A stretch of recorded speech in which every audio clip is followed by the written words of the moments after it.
엘리베이터는 어떻게 가는 게 제일 효율적일까? 요거를 계산합니다. 근데 가끔 출퇴근 시간에 멍청하게 움직이는 엘리베이터 있잖아요.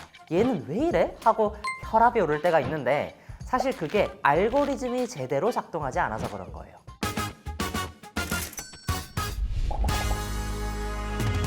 놀면서 현명하게 투자하시죠. 트렌디한 케이스로 K투자를 이야기하는 시간 K스톡입니다. 요즘 휴게소 가보셨어요? 이제 설 연휴가 찾아오니까 곧 휴게소 가실 분들 많을 텐데요. 진짜 신기한 게 요새는 휴게소에 로봇 카페가 하나씩 꼭 있더라고요. 사람은 한 명도 없는데 주문 화면에서 커피 종류 고르고 결제하면 로봇팔이 막 이렇게 움직이기 시작하고요. 원두 갈고 물온도 맞추고 우유 스팀까지 척척 하는데 인간이 이렇게 로봇한테 밀리는구나. 참 세상이 빠르게 변한다 싶었습니다. 제일 신기했던 건 옵션도 내가 원하는 대로 조정할 수 있다는 거였어요. 아메리카노에 시럽 추가해주세요. 라떼는 더 뜨겁게 해주세요. 이런 식으로 말이죠. 그렇게 주문하면 로봇이 내 요청에 맞춰서 딱 만들어주니까 진짜 편리하다는 생각이 들더라고요. 근데 문득 알고리즘 투자도 이런 느낌인가 싶더라고요. 로봇팔이 미리 정해진 규칙에 따라서 움직이고 커피를 완성했듯이 투자할 종목이나 매매 타이밍을 고민할 필요 없이 미리 설정된 규칙에 따라서 컴퓨터가 알아서 투자해주는 거니까요. 게다가 내 투자 스타일에 맞춰서 전략을 세부 조정할 수 있다는 점도 비슷하고요. 그래서 오늘 이 시간에는요, 금융시장에서 알고리즘 거래가 실제로 어떻게 쓰이고 있는지, 그리고 이 거래가 어떤 장점이 있고 부정적인 영향이 있는지 알아보면서 마지막으로 우리나라 시장에서는 알고리즘 거래를 어떤 케이스로 관리하고 있는지 얘기해 보려고 합니다. 알고리즘은 한마디로 문제를 해결하기 위해서 규칙과 순서를 정리한 거라고 생각하면 돼요. 일상생활 속에서 이 알고리즘은 우리가 생각하는 것보다 훨씬 더 많이 적용되고 있어요. 예를 들어서 엘리베이터 탈 때, 그때도 알고리즘이 엄청나게 중요하거든요. 엘리베이터를 타고 1층에서 5층 버튼을 누르면 엘리베이터는 어떻게 가는 게 제일 효율적일까? 요거를 계산합니다. 그래서 다른 층을 먼저 가거나 중간에 사람이 타면 그에 맞춰서 경로를 바꾸는 거죠. 근데 가끔 출퇴근 시간에 멍청하게 움직이는 엘리베이터 있잖아요. 얘는 왜 이래? 하고 혈압이 오를 때가 있는데 사실 그게 알고리즘이 제대로 작동하지 않아서 그런 거예요. 이걸 좀 더 자세히 풀어보자면요. 엘리베이터는 여러 조건을 고려해요. 엘리베이터가 당신에게 가까이 있나요? 다른 엘리베이터가 접근하고 있나요? 사람이 많이 타고 있나요? 이런 조건들을 차례대로 따지면서 가장 효율적인 경로를 계산하는 거죠. 근데 알고리즘이 잘못 짜여 있으면요, 엘리베이터가 이상하게 돌아가거나 멈추는 타이밍이 엉뚱할 수 있어요. 그래서 알고리즘을 잘 짜는 게 정말 중요한 겁니다. 제대로 짜놔야 엘리베이터도 사람들에게 효율적으로 서비스를 제공할 수 있거든요. 주식시장에서도 이 알고리즘을 활용해서 투자해 볼 수 있는데요. 단순히 계산만 잘하는 게 아니라 시장의 빠른 변화를 읽고 사람보다 훨씬 더 빠르게 반응해서 매매를 처리하는 데 사용되고 있어요. 예를 들어서 배짱이전자 주식이 5만 원 이하로 떨어지면 사고 10만 원이 되면 판다 라는 조건을 설정해 두면 알고리즘이 자동으로 사고 팔아서 시간도 절약해주고 실수도 줄여주는 거죠. 이 알고리즘 거래가 빠르게 확산된 미국과 유럽은요, 각각 65%, 45%로 거래 비중이 제일 높고요. 아시아는 그 다음으로 35%를 차지하고 있어요. 우리나라 주식시장에서는 알고리즘 거래 비중이 23%, 선물과 옵션을 거래하는 파생상품 시장에서는 75%로 파생상품 시장에서 알고리즘 거래가 더 많이 활용되고 있죠. 그 이유는 파생상품은 변동성이 크고 빠르게 가격이 바뀌잖아요. 가격이 몇 초 만에 막 팍팍 바뀌니까 사람이 일일이 계산하고 주문을 넣는 게 너무 힘든 거죠. 근데 알고리즘은 미리 설정된 조건에 맞춰서 초 단위, 심지어 밀리초 단위로 거래를 실행할 수 있어요.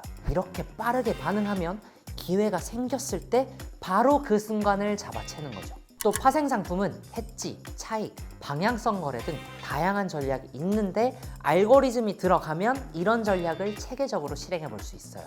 여러 상품을 동시에 매수한다든지 환율이나 금리가 특정 조건을 만족할 때만 매매한다든지 사람이 할 수 없는 속도로 훨씬 빠르게 반응할 수 있고 또 감정 없이 데이터만을 기반으로 거래하기 때문에 정확하죠. 이쯤 되면 나의 손가락은 컴퓨터보다 훨씬 느린데 이 알고리즘을 설계해서 투자하는 사람보다 내가 불리한 건 아닐까 걱정되시죠? 하지만 이 알고리즘 거래 덕분에 다른 투자자들한테도 유리하게 작용하는 지점이 있습니다. 알고리즘 거래는 주가, 환율, 금리 이런 시장 상황들을 고려해서 아주 신속하게 그것도 연속적으로 주문하는 거거든요. 알고리즘을 통해 나온 주식을 사거나 팔겠다는 주문이 충분히 쌓여 있다는 말은 다른 투자자들은 언제든 거래할 수 있는 시장이라는 뜻이에요. 이렇게 유동성이 높은 시장일수록 팔 때는 더 비싸게 팔 수 있고 살 때는 더 싸게 살 수 있기 때문에 투자자는 거래 비용을 크게 절약할 수 있죠.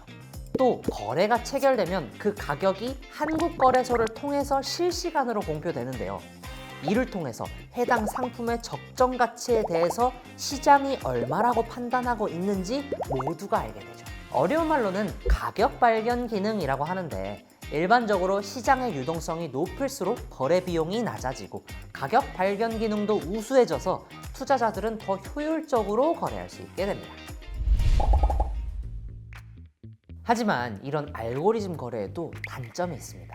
알고리즘에 결함이 있거나 시스템에 장애가 생겨서 이 시장 상황에 맞지 않는 잘못된 주문이 한꺼번에 많이 쏟아져 나오는 거예요. 알고리즘 거래는 전부 컴퓨터 프로그램으로 자동으로 이루어지다 보니까 짧은 시간 안에 대규모 거래가 한 번에 체결될 수 있거든요. 그래서 이런 문제가 생기면 시장에 큰 영향을 미칠 수 있죠.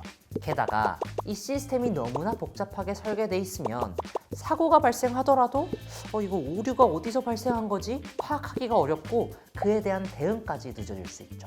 2012년 8월 1일 미국의 알고리즘 거래 금융회사인 나이트 캐피털에서 알고리즘 오류로 인해 뉴욕 증권거래소 개장 후 약 45분 동안 400만 건이 넘는 잘못된 주문이 자동으로 제출되는 일이 있었어요. 그 결과 무려 4억 6천만 달러라는 어마어마한 손실을 입었죠. 특히 파생 상품은 적은 돈으로 큰 금액을 거래할 수 있으니까 이 알고리즘에 문제가 생겼을 때 그 영향이 더 크게 퍼질 수 있어요. 이런 이유로 한국거래소에서는 알고리즘 거래에서 발생할 수 있는 리스크를 관리하고자 감시 시스템과 규제 체계를 꾸준히 발전시키고 있는데요. 알고리즘 거래를 하는 계좌는 사전에 신고해야 하고 투자자 보호, 거래 질서 안정을 위해 알고리즘 거래자들에게 알고리즘 관리에 대한 여러 의무를 부여해뒀죠. 이뿐만 아니라 예상치 못한 사고를 막아야 하잖아요. 킬 스위치, 일괄 호가 취소 제도 이런 안전장치도 준비되어 있는데요. 이런 제도는 이미 미국에서도 잘 활용되고 있는 방식이니까 선진 해외 시장의 제도를 들여와서 우리나라 시장에서 적절히 활용해가지고 알고리즘 거래의 위험을 최소화하려는 노력이 계속되고 있는 거죠. 사실 알고리즘 거래는 매매를 더 효율적으로 하기 위해 수작업 매매, 전산 매매 초기 단계를 거쳐서 발전된 매매 방식이라고 보면 돼요.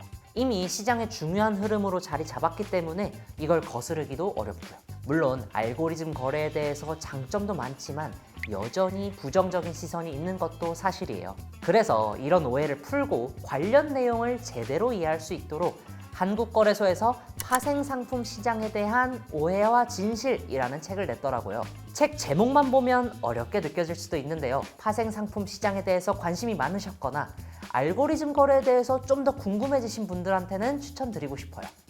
궁금하신 분들은 아래 고정 댓글 링크를 통해서 한번 확인해 보시길 바랍니다. 트렌디한 케이스로 K투자를 이야기하는 시간 K스톡은 여기까지입니다. 저 배짱이야 놀면서 현명하게 투자해 보시죠.